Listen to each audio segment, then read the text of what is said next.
Live from the Toast Studios in New York City, it's the Hospitality Hangout podcast with the restaurant guy and the finance guy. And without further ado, Jimmy, the finance guy. I'll take it. Finance guy. Yes, I am. Listen, I want to welcome you. We'll say more formal to the Hospitality Hangout, a hospitality-focused podcast where the founders of Grand Hospitality Group share their insights and bring technology and innovation leaders that are making things happen in the industry we love. My name is Jimmy Frischling, otherwise known as the finance guy. I'm going to pass it back to my boy Shatsy, our restaurant guy. And thank you for that kind introduction. And to all you listening, you call me Shatsy. And we are the voices behind branded hospitality ventures. We are at the intersection of hospitality, technology, innovation, robotics, automation, restaurants, food, beverage, chicken sandwiches, eggs, and breakfast, and anything else you can add in there, Jimbo, we do it. But Jimmy, it's a very special day today. Yeah. Well, yesterday was really special, but today's even more special. I love it. What's more special? Well, I got to tell you, normally we kick off the show and, we talk about Boom, which is fabulous. Great marketplace, right? Yes. But today I got to talk to you about something else. It's really on my mind. It's about point of sale systems, Jim. The POS. The POS, as you like to say. The heart of the restaurant. The heart, the brains, whatever you want. I got to tell you, we switched all of our restaurants over pre-pandemic. And Jimmy, you said that I said I would never change point of sale. To be clear, you said you would never change your POS. And I laughed and said, oh my God, you're literally violating the rule of never saying never. And then you never changed. Oh, wait. And I got to tell you, I did make a change. And you know what? We changed every one of our restaurants to Toast. Toast point of sale. 17 restaurants, ripped it out, all the different systems we had, and we went to Toast. And I got to tell you, we really love it. We love it. For our restaurants, they're all single units, fine dine here in New York City. And I got to tell you, we love it. We love that we got handhelds. We love that we have marketing, we have email marketing, we have customer engagement. It's super easy to use. If you ask any of our staff, do they like Toast? They're all going to say, yes, we love Toast. Not common in the world. Now, I'm not going to badmouth any other point of sale systems, but the systems that we did have in the past, if you ask my staff, now granted, those systems were 1967. They were from 1967. We had it for 55 years. But if you ask them, did they like it? They would say no.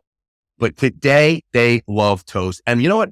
We're big fans. And I got to tell you, I watch the stock. Have you seen the stock at all? I've seen the stock. I don't know what the stock's doing. Okay, good. But I got to tell you, yes. I saw how many restaurants they have on the platform. Yes. It's like 700 billion restaurants or something like that. You read the numbers. Right? Did you see the filing? Yeah, I did see the filing. Like fourth quarter earnings. And it said 7 billion or something.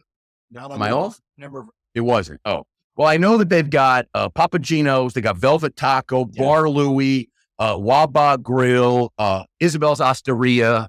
That's one of ours. That's one of ours. Monterey. That's one of Brasserie. That's one of ours. Anyway, Jimbo, we're loving Toast. So I just wanted to give a shout out to how much we as a restaurant operator love what they're doing, because they're really making things easy for operators so we can focus on stuff that matters, like people having a good time. Yes.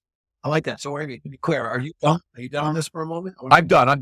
That was my Toast plug. Okay. No, I want to actually then acknowledge. You want to plug Toast too? I want to acknowledge that. I only promised him 30 seconds. I owe our friends $1 because I was betting that you were going to kind of take credit for their ability to go and IPO after we moved our 17 restaurants. What was my idea? And they said, no, Shatsy will never be so audacious as to take credit for the IPO because he moved 17 freaking restaurants. But then you didn't say it. And I owe $1 to our friends at Toast. But no, in all sincerity. Well, they weren't going to do an IPO until it was when I said that we would move our restaurants that they said, what are your thoughts on IPO? And then I said, I thought it was a good idea. And I just want $1. Anyway, Jimbo, we got a great guest, and I think we should get into it because I feel like he's going to leave in about 10 minutes. No, he's actually going on. He just texted his eyes. This marketing person, why am I here? Why? Listen, in all seriousness, we are really excited about today's episode because joining us today is our friend, Mr. Ricky Richardson, the CEO of the Eggs Up Grill. We're going to have a really good time.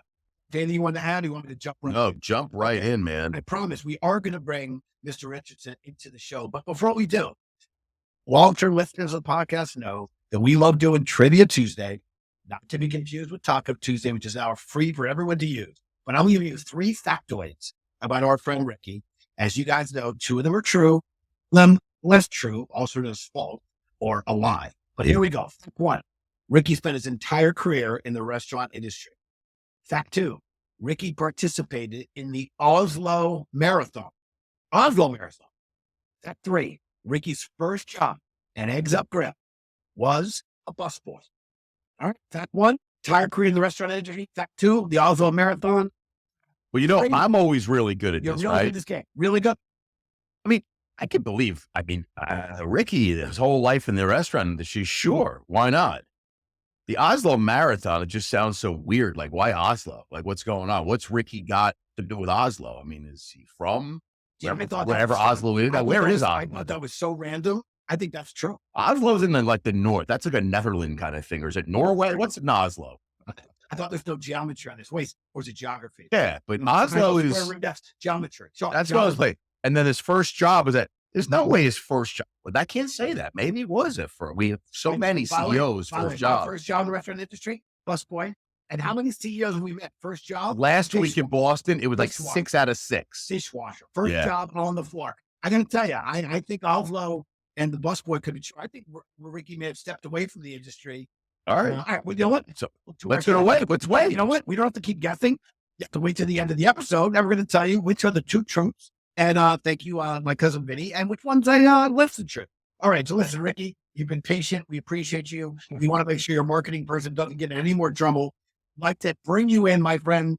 Please introduce yourself and, of course, your awesome company. Jimmy and Chatsy, thanks a lot for the opportunity. Enjoy your podcast. Always very entertaining. Don't say it's a pleasure because we know you like. Well, that's one of the false statements. So, I started in the restaurant business back in college in the cafeteria, busboy and dishwasher there. And after college, after college, I got into joined a small home style cooking concept. But the day before I joined that concept as a fry cook, my brother graciously hired me at minimum wage, let me work 70 hours a week. But the day before I did that, I had a great friend from college. Dan owned 5 car dealerships in Dallas. Said, you need to come sell cars with me. I said, that sounds fantastic. You guys live in a really big house.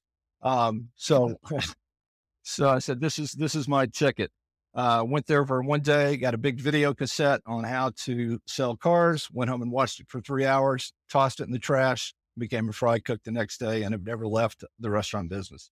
I love it. It's fantastic. It's a great story. And we hear so many great stories of current CEOs, C-level folks of the restaurant and hotel space that all got their start really at the ground floor for us, whether it be busboy, dishwasher. Jimmy, you still can bartend better than anybody I know. Bartender, of course.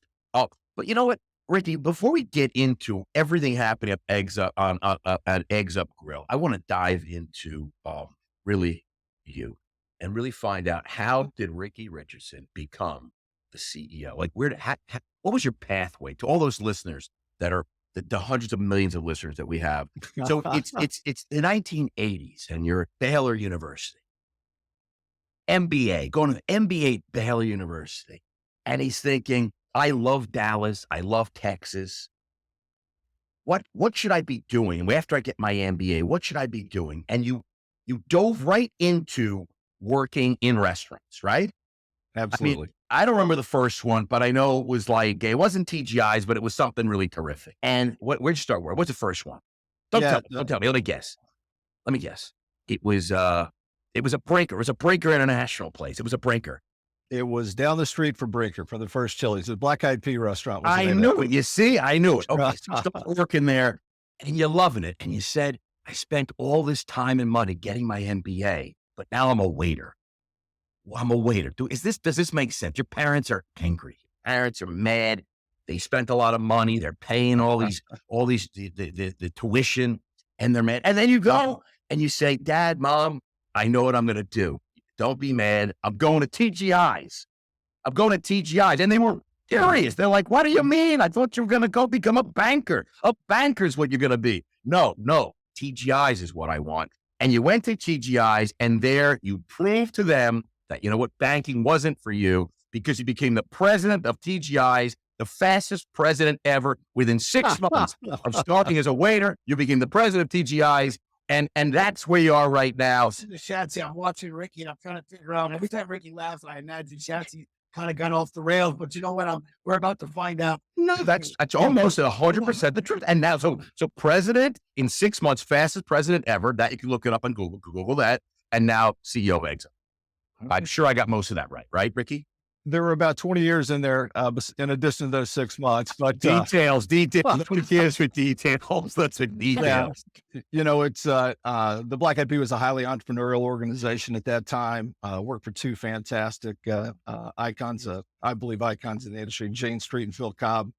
And I've got to see the side of the business. It was exciting. It was the people. It was the energy. It was the immediate satisfaction of a guest well served, the shift well run. Financially successful week, month. And it was in my blood, and it was something that I knew I enjoyed, and over time became really, really good at it. I spent 15 years with the Black Eyed Pea. I was part of a franchise group for 2 years, went to go find what I say fame and fortune as a franchisee of the Black Eyed Pea. I lost both in 2 years. We had fame, just maybe at the fortune. And that's where I was fortunate to join TGI Fridays. Operator by background, but blessed at my 2 decades at Fridays to do the operational side, do a lot of general management. Spent 7 years on our international business. The brand had locations in 50 different countries at that time. So phenomenal experience from a cultural standpoint, as well as a business standpoint. When you started at TGI, how many stores did they have? Internationally, they had just under 180, I think, about 160 international. You know what they have these days? I think they're north of 450. They're everywhere. Yeah, maybe 500. Unfortunately, the U.S. has gone a bit in the different direction over that time period. But I left them in 2016 after running the U.S. business, running the U.S. business for about 3.5 years. And I had the privilege of taking a little bit of time off. Volunteered with Habitat for Humanity for about 18 months on a construction crew. My wife, as I joke, my wife said, you're much too young to go back to work, which is code for the fact that the bank account's much too small. So I thought she was just tired of having you around the house. I know it's cool. We're like, you got to get out of it. You're cramping my style. It's probably the same thing as well, because I had traveled extensively in the decades after that. I had what I thought was a pretty impressive toolbox, but when you work in a really big brand like TGI Fridays, it's hard to know how much of the impact was really driven by yourself and how much of it was just momentum. So I wanted to go prove to myself that that toolbox that I thought I had was really effective. So I knew I wanted something small. I knew I wanted something that had a growth trajectory in front of it. We all know how much fun growth is and the satisfaction you get out of that. And I was fortunate enough to get connected with a private investment firm based here in South Carolina, WJ Partners. This is my 3rd stint with private equity, and these are uniquely qualified and uniquely supportive investors in the business. When I took it over, there were 24 restaurants, founder-led at that time. We just opened our 73rd restaurant a couple of weeks ago. We'll do another 25 this year. I got to see, can I look at your toolbox? What kind of toolbox you got? He's got like a Black & Decker, his big ones, like you see on the construction site. You must have a hell of a toolbox. Well, I've got a team that's got a hell of a toolbox. Is that okay? All right. Give it all the credit to the team. I love it. Yeah, that great work. And franchise partners. We're 100% franchise system. We fascinate on being a best-in-class franchisor. So it's been a great ride. A toolbox. Nobody has a toolbox like Jimmy. Jimmy says toolbox a lot. What's the quivers? You're always throwing arrows. He's always doing arrows. My quiver, and while I'll admit I'm not a golfer, Chef will attest to that. I do understand that I've never seen a professional golfer approach around a club. A club's in the bag, arrows, quiver, and I do like. Do you think if you played golf with all your clubs, I think 13 is the number you're allowed to have, and Tiger only had 1 club, a putter, you think he'd beat you? Definitely. Yeah, I agree. He beat you with a putter. Listen, Rick, I want to. my producer, our producer, I should say, we love breaking news on the podcast, and usually Shatsy gets to break the news.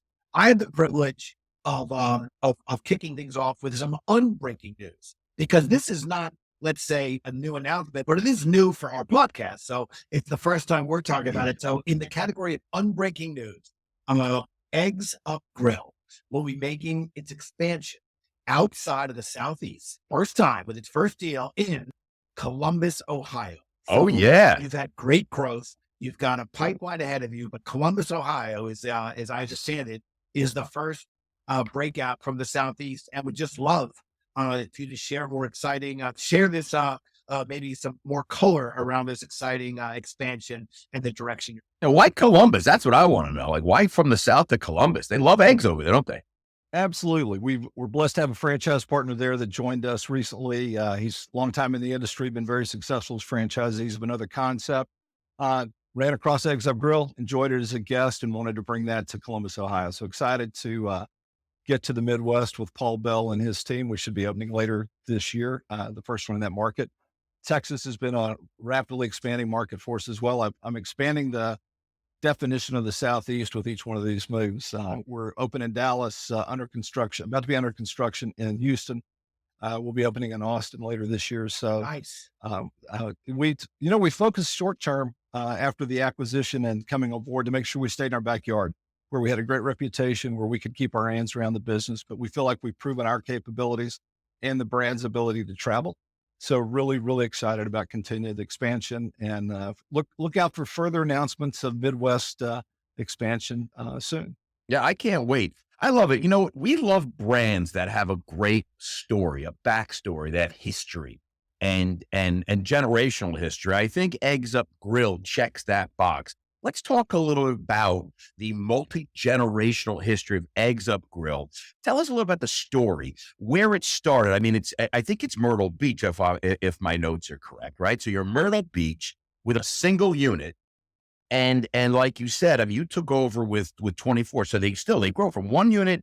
How'd they get to 24? And then, of course, they get you. And obviously, with this toolbox of yours, I mean, you bring it to 75. And I don't know, you said you got like another 250 in the pipeline in the next 2 weeks or something like that. 25 in the next 12 months, but you were close. Yeah, well, that's what I said. I said 10X, that works, 10X. Jimmy's so detail-oriented when it comes to numbers. That's why he's the finance guy. Chris Scotus is the founder of the brand and still a minority investor. Chris is a third-generation diner family out of Rhode Island. Awesome. He and his wife were looking for a life change back in 1996, picked up and moved to the Myrtle Beach area. And he did all he knew what to do, which was play golf. That's what you do in Myrtle Beach. No, he knew restaurants, and he knew diners, but he didn't want the hours of a traditional diner. So he took a closed down, a little old Chinese restaurant, closed down there in Myrtle Beach, converted it to the first Eggs Up Grill. Chris also was involved in a Bible study. A couple of his friends in that Bible study were McDonald's franchisees, introduced him to the concept of franchising. And he started doing some friends and family franchising. Sure. Well, then, as I said, the investment group acquired the majority interest in 2018. Chris and Chris is now a franchisee as well as a minority investor in the business. He's got that's awesome. Two of his own locations with some partners. Well, that's the best way to sell franchise, is to know the founder is a franchise operator now. He's actually loves it so much, right? Nobody knows the ins and outs of it better than that, right? Yeah, So, I mean, I think it's a great selling story that, who your franchise. Well, actually, the guy who founded the place actually has 2 or 3 stores. Absolutely. Very supportive of what we're testimonial. doing. Yeah. Testimonial. Look, today is clearly my lucky day, because Shatsy almost always get the breaking news. I got the unbreaking news. Actually, you like apple, Shatsy? I love apples, Jimmy. I'm going to do some breaking news. I love them apples. I love those apples. I do get to break some news. Eggs Up, okay, in addition to the store growth and the expansion, has also just launched its own proprietary, I think that's redundant, it's proprietary digital training platform for all your franchisees. And on the podcast, we talk a lot about build strategies versus buy strategies, and it's usually a combination of the two. But clearly, Ricky, your team has decided this was a build moment when it comes to tech and digital training. And can you share a little bit more about the program? And also, why is it important, for your company, to have this be part of your DNA to roll out this digital training program to your employees? Yeah, I'll start with your second question first. Why is it so important? Yep. Yeah, brands that connect with guests on an emotional level have a real clear differentiation advantage when they can consistently do that. And that was one of the things that was highly impactful for me when I was doing my diligence on Eggs Up Grill, is the consistency of the friendliness, the breadth of the consumer that was in the restaurant. Our brand promises, let me make you smile, and seeing that restaurant after restaurant, regardless of what the ownership was. And when it's in your backyard, it's really easy to stay close to that, working hand in hand with franchise partners. But as our expansion has exploded as quickly as it has, ensuring that every new team member understands what the brand promise is, what the role is, reinforcing that with our franchise partners is critically important.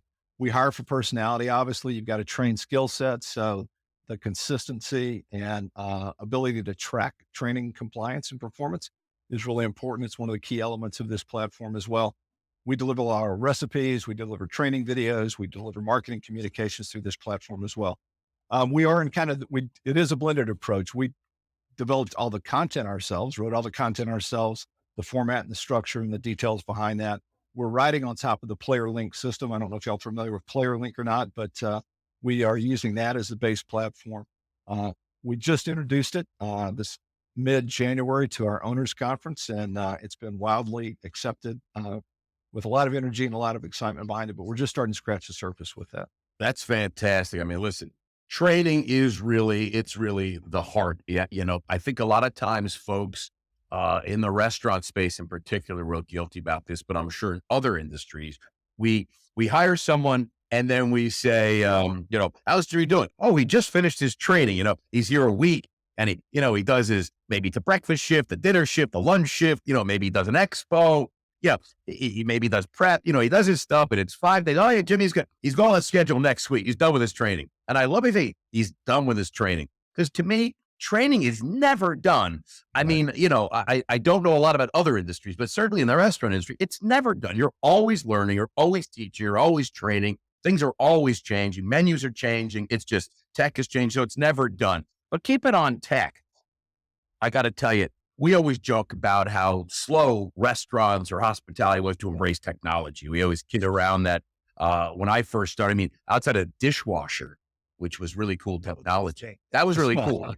Yeah. There were lights on it, that blue, green light, red light, there were things. It was water sprouting around, handles. It was really cool. Dishwasher, conveyor belt, very cool. It was really a point of sale. That's all you had. And maybe the machine that you poured Coke out of, or Pepsi, the soda dispense. I don't want to pick any sides there, So, you push that. That was really fun. But really, it was really slow. So point of sale was all we had. So, when you started at Eggs Up Grill, you had multiple point of sale systems, kind of like what I was talking about earlier with our restaurants. I think we had 17 or 15 restaurants at the time, and we have 5 different point of sale systems. And it was really hard because you couldn't even move people around because the systems are so different. They couldn't train. They didn't talk to each other. It was just and when you came to Eggs Up Grill, you had 3 different point of sale systems. So how did you, what was your approach to changing that and then deciding on where you wanted to change to? Yeah. The first off, we knew we were committed to growth. And so we knew that we had a lot of runway in front of us. So we had the chance to make some significant foundational changes to the business and make sure we make the right selections at that time. POS is one example of many of those decisions. I organized a group of franchise partners. We interviewed, probably a half dozen different POS groups. We, as the brand, as franchisor, obviously took a lead on some of the final decision-making, but I wanted to bring franchisees along. We were impressed with Toast because it fit our ownership profile. Small business owners, single location. Another Toast guy here. Yeah. The crowd loves that. They love it. The crowds go crazy. And absolutely. We selected Toast in the fall of 2018, had 24 restaurants on a different platform at that time, but we have everyone on Toast now. We didn't force those 24 to convert. What the recommendations they heard from other franchise partners, capabilities of Toast, created a pull versus a push. And so we now have Toast across our entire system. That is awesome. I got to tell you, that was a plug, and we didn't even, You know what? a fortunate coincidence or just a coincidence? I don't know. No, that segment was sponsored by Toast. By the way, this is an appropriate time to remind Chatsy that he said he would never change his POS. Yeah, no, listen, we're happy. Never change his We're POS. happy. Listen, we've been really fortunate over the last few years to continue to have industry leaders and really trailblazers, and that very much includes yourself and the great work you're doing, who come on the podcast and share their insights and some of the lessons that they've learned. I really feel very fortunate how many listeners, particularly operators, have said that they picked up tidbits or lessons along the way. I'm not creating a new segment here, but I almost feel like I'd love to know, make an untold story. Something that, doesn't maybe make the headlines, but maybe it could still be a tidbit for other operators to learn from. So I'm going to invite you to Jimmy Frischling, self-proclaimed new segment here of what an untold story behind the scenes you might be willing to share with our listeners, of which so many are operators in this space. Wow. That's bold. I hope Ricky's prepared for something like that. One of the things that really sticks out for me in my international experience, besides my Oslo experience, is, we all have the year-end push, right? You've committed to open a certain number of restaurants. Obviously, even as a franchisor, we had that same push internationally. And I was in one of our countries in South Asia, and it was the end of the year, and they weren't fully permitted, didn't have full utilities, specifically water in place for the location. But we noticed, along with franchisee, I noticed along with the franchise partner, that the next door retail space had water. So you go and you get a water hose, a really long water hose, 4 or 5 of those in fact. Plug it into the back of that tenant, pay them a little bit of money, and string it over to the TGI Fridays. Get the appropriate water into the restaurant from a food safety standpoint, and get rolling. So, and you had water, and we had water. Probably not something I would have pursued in the States, but it was certainly appropriate in that environment. I feel like I did that with cable, with the Ref TV or cable. Ricky just told your first cable story. Yeah. You're like, what's the cable bill? I'll get a splicer. Yeah. Give me 200 yards of 075 cable, and I'll run it to my neighbor's house. From my neighbor's house to my house. Nobody will notice. Yeah, the difference is that Ricky actually went neighborly and asked, and Corey worked out a deal. You just freaking put the guy's wire and took his, took some of his cable. Well, if I would have asked, I would have said no. So we didn't do that. This is also Schatzy's home Wi-Fi story. This is great. Yeah, I love it. I love it. All right, actually, Ricky, thank you so much. And I got to tell you, Chatsy, the untold story might be something we keep going. Oh, I love it. Okay, that means he's definitely. All right, listen, I want to shift gears and bring in one of my favorite sections, talking back, because it reminds me of hope. Clearly, Shatsy and I love to chat and have the gift of gab, or maybe just gab, no gift. But we learned along the way that sometimes our guest has a question or two for us. So without further ado, Ricky, we're going to pass you the mic. You're going to please feel free to ask us the question. As I like to say, nothing is off the table. Ricky, the microphone is yours. Thanks, guys. I put some thought into this, and I wanted to 17 restaurants, multiple different concepts. You both have very dynamic, strong personalities. Do you define a culture for each individual restaurant, or do you have a perspective that, as owners and as close as you are to those businesses, there's common threads around your team members, around the culture that you all try to reinforce for success there? I told you earlier how important that is, I believe, to me and the DNA of our brand and our success. Curious to your take on that. Yeah, no, Fantastic question. I mean, it's a great question. I mean, for us, we are a multi-unit restaurant group here in New York City, but we are, for the most part, single brand. So it's fine dining, full service, multi-unit, but individual brands, chef-driven concepts, chef-driven name too. So we are very cognizant of our success has been built around, like we talked earlier about buy-in. So we need the GM and the chef to buy in, and we make our chef and GM partners in our restaurants. That's the first thing we do. And we feel that when we can get ownership from the chef and the GM, when they take ownership and are various different ways of granting equity or warrants, this or that, the other thing. But the bottom line is they become equity owners and they really take ownership of the P&L. And then they really take ownership of the schedule and the front of the house and the back of that. And they really take pride because every dollar that's made, they now get a piece of that. And I think that's really important. I know other groups have done that around the country in a big way. So we kind of took that from some of these big groups that do things like that and brought it to our small group. And we found that to be incredibly successful to create a culture of winning. But we still, when you walk into one of our restaurants, you feel that restaurant is owned by the chef and the GM. It's almost mom pop. You don't feel like you're part of a group.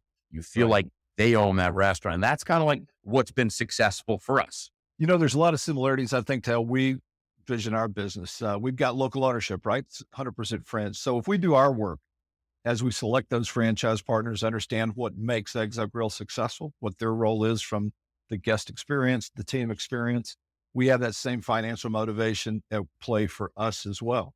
Run this brand right, do the things that we help teach you and help support you with tools and other ways to make that more effective, and you'll be really, really successful. So a lot of the difference being that guests in our context get the certainty of a brand name hanging above the door, but they also have that personalization and engagement with that local ownership, community involvement. And it plays well for us on both levels. Yeah, I just wanted to add, Ricky, that was talking back. I think you were supposed to ask me and Jimmy a question, and you weren't supposed to talk back. I'm just saying. I just wanted to say, I thought Jimmy was supposed to answer. I was like, Ricky starts going off on the. I thought that was a very thoughtful question. Chatsy, I like your answer. I don't know if we want it. I really think that was the restaurant guy's question, and I think it was. I liked the banter that went back and forth between the two of you. The only thing I will say, and I'm going to stay in my lane with respect to being the finance guy, but I will say. I do find it interesting when you go to various restaurants, including ones that have the same name and you experience, if you can get a sense that you're really in that joint, and they're the culture that you experience from one to the other, that is really hard to do. And it's amazing when it's done well. And do it at scale. So kudos to you. It's really hard. So Schatz, I hear you doing your family feud music. I know what. Don't you hear that? I hear. That's like the Oscars. That's the cue. Shut that up. No. I just we've got time. Ricky's got restaurants. We've got 25 restaurants in 2 weeks. Got open the whole day with us. Got a lot of work to do. All right, listen, we're going to jump into the food service feud, Tuesday trivia edition. As you know, Jimmy, we go on LinkedIn every Tuesday and we ask over 100,000 people a question. And we take their responses and we take the top 4 answers on the board. Ricky Richardson, are you ready to play the food service feud against our own finance guy, Jimmy? Yeah. Yes. Okay. Good. Very excited. Well, listen, it's good. And by the way, I just want to let you guys know, Toast just released their Q3 restaurant trends report, which is full of fun food trivia. So for this food service feud today, can you guess the correct answer? Are you ready? Okay. Yeah. Which state, and I'm going to give you the answers to pick from, then you can pick which is the number one. Which state has the most excellent, you see what I did there, Jimmy? Excellent relationship with protein, with a whopping 10% of all food orders containing some type of egg. So which state has the most excellent relationship? Is it Texas, New Hampshire, Michigan, or Ohio? Now you can ring your buzzer. Now you can ring your buzzer. Sorry. I'll do it. Oh, Ricky, take your guess. Take your guess. I'm going to have to stick with my home state of Texas. I'm sorry, that is not correct. Jimmy, you can steal. Wow. And win fabulous prizes. The reason why I paused to let Ricky answer was I was going to guess the same thing. You would have been wrong. I'm going with just bigger. But since Ricky guessed it, I can't believe this. If I didn't have the answer, I never would have guessed. All right. Well, holy yes. Now you're directing me, so I can't believe it. I'm going New Hampshire. That's what. Ding, ding, ding. The winner is New Hampshire. I got to tell you, I think Egg Up Grill will now have a New Hampshire egg sandwich. That would have been respectfully given just size and girth. It was going to. but clearly they like their egg broken. Listen, Jimbo, I know that you love to eat up fun industry facts as much as we do. You should check out the newly released Toast Restaurant Trends Report. You can download the full report for fun facts at toast.com and click the newsroom tab. And we'll also link you to show notes. But yes, it is New Hampshire. I have nothing more to say about that. Usually, I get little notes as to why New Hampshire. Julie left it all out. So I have no fun facts. That's all right. Listen, Bob, how much does that Toast report cost? It's free, Jimmy. I love Go to toast.com. Toast.com, it's free. Yeah, somebody, or toasttab.com. Right, the only thing I want to add on this, and then we are going to move forward with going to our Trivia Tuesday. I want to add one comment. And I don't know if Ricky has a comment on what I'm about to say. I've got this shit in my own. Is it about eggs? Why is the egg so typically relegated to breakfast? Chicken's not relegated to only dinner and lunch. They get breakfast, steak and eggs. Steak gets this, but you order steak for dinner. And all of a sudden you order, like restaurants will say, breakfast all day. Like somehow the egg being outside of the breakfast, generically or generally seems like was the egg up on the dinner menu. Egg should not be relegated. I love an omelet. I love an omelet I love anytime. an omelet for lunch. I love an omelet for dinner. Well, I gotta say, Ricky's an expert on I this. just feel like the egg, stop disrespecting the egg. The egg could play an It's the incredible edible egg. The incredible Yeah. egg. Ricky? I don't know if you have any comments on that, but I've been thinking, you know what? I'm sticking up for the egg. Yeah. You know, it works well for us because we close at 2:00 in the afternoon. So as long as people keep eating it for breakfast and lunch, we're in good shape. If people don't want eggs after 2, that's okay by you. But I will notice that, like I said, I made their way on top of burgers now. Yes. You're seeing eggs on burgers. Delicious. I mean, the Sure. French are putting eggs on the croque monsieur, the croque madame. One of them gets an egg, right? To give the madame gets an egg. Yeah, I mean, so eggs are making them wet. And I got to tell you, a lot of bistros I noticed, they do omelets at lunch. I love an omelet at lunch. Yeah, I agree. All right. It's great on pasta as well. Great on the, yes. Carbonara, the bacon, egg, and cheese pasta. Yeah. Awesome. Okay, listen, at the top of the show, I introduced 3 factoids about our friend Ricky. 2 are true, 1 is false. If you've been listening about the podcast, some tidbits and hints have been given. But just as a quick reminder, fact 1 was Ricky spent his entire career in the restaurant industry. Fact 2, Ricky participated in the Oslo Marathon. Fact 3, Ricky's first job at Eggs Up Grill was as a busboy. Shatsy, you get to play. I think you're going to crush this one. I know it's really tricky, but I mean, I think he gave us some tells early on when we talked about, how he got here, that whole Baylor thing. So I would say that we know that he wasn't a busboy, the Eggs Up Grill. We know that wasn't his first job because I think he said his first job was at right with the Claire was his first job at Eggs Up Grill. Oh, that was that's Ricky's first job at Eggs Up Grill. Oh, worse. Was as it was a busboy. Okay. Then I'm going to say that, well, we know he spent his entire career in the restaurant industry. I'd say that Oslo Marathon sounds weird. I mean, Ricky, where are you from? Like, where's your heritage? Like, where's from Norway? Boy, give me hints. Have you ever been to Norway? By the way, that may have been asked and answered. I think that Oslo Marathon, I think he went to the Eggs Up Grill to see if he liked. Yes. And before he got involved, and he just went in like they do that undercover boss thing. And he went in there, got a job. And he's like, yeah, I like this. You're saying 1 and 3 are true. Yeah. Right. He didn't run him. I'm saying 1 is true. Entire career in the He's got no time for that. He's opening restaurants. He ran the Oslo Marathon, and I'm saying Ricky's first job in the industry was as a busboy. Wasn't at Eggs Up Grill. All right. His first job. All right, Ricky, it's yours to tell us. Jimmy, you are correct there. I spent my first weekend at Eggs Up bussing tables, but it wasn't my first job. I had spent that first weekend there talking to guests, understanding the franchisees. So, but did you bust anything on that first day there? Did you move anything off the table into the dish area? Yes. I'm right. Yes. Then maybe he wasn't officially a busboy, but he was doing bussing stuff. I feel like it's one of those commercials. We have to add it to the flag. We go to the videotape. I believe what Ricky said was, Jimmy, you are correct. But somehow we're both correct. Yeah, we're both correct. That's okay. Because I feel like if he moved something off the table, he was doing bussing stuff. Anyway, I got to tell you, Jimmy, you got it right. You never get it right. But listen, we're going to have to go right now to the branded quickfire because we got a lot of work to do here. All right. Are you ready? Here we go. So I'm going to ask you 5 lightning round questions, Ricky. All right. First one that comes to your mind, you answer. Don't think too hard, okay?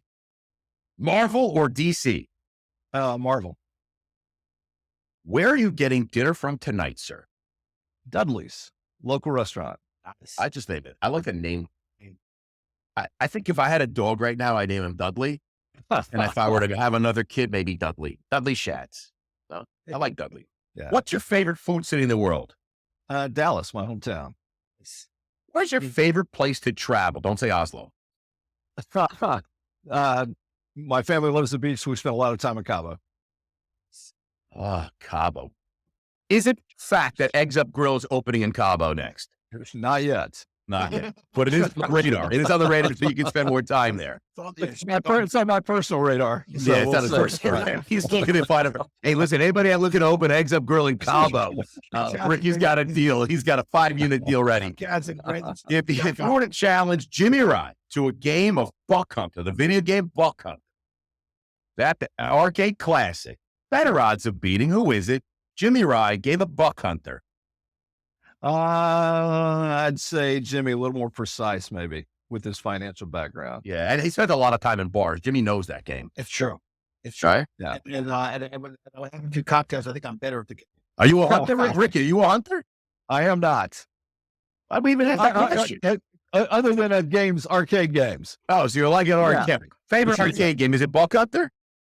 I've played that many, many times. I enjoy that a lot. I think Space Invaders. I think Rick, that's by the way, my young daughter just asked me my favorite video game, and I said Space Invaders. This year, like, She said, I just told her, I literally said Space Invaders. I said, what's that? I was just describing it, and I was doing like the MC Hammer dance. Space Invaders was the best game, man. I got to tell you. All right, listen, Ricky, thank you so much for joining us on the podcast, and certainly for putting up with Schatz and me and our little banter. We really do appreciate when folks like yourself take time out of your busy schedule to come on our podcast and share some insights and thoughts around this industry that we truly love so much. So thank you. To any of our guests, if you want to get in touch with Ricky directly, especially if you might be thinking of opening an Eggs Up Grill in Cabo, you can reach out to the podcast team. Okay, we're not rookies anymore. We don't give out cell phone for don't give out Ricky. cell phones anymore. That was a season. Email the podcast team at podcast@brandedstrategic.com. I'll be happy to make the introduction to Ricky. And I can't say enough to our listeners.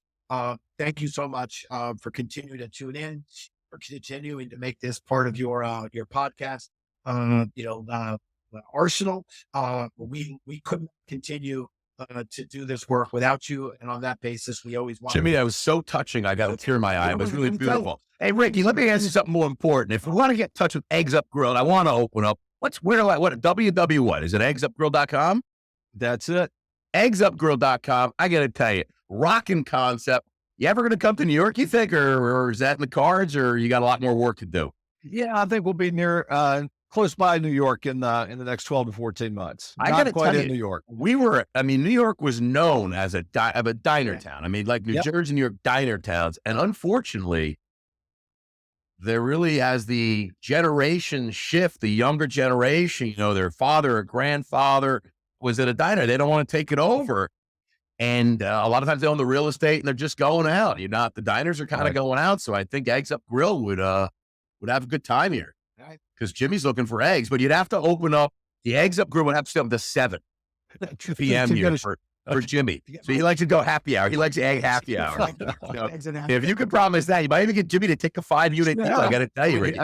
I'm open to conversations, Jimmy. Let's talk. talk. Ricky, right. let you get back to everything. We got you out of here, I think, just on time. Appreciate it, my friend. This was great. Thanks so much. You bet. Cheers, everybody. Cheers. Bye-bye.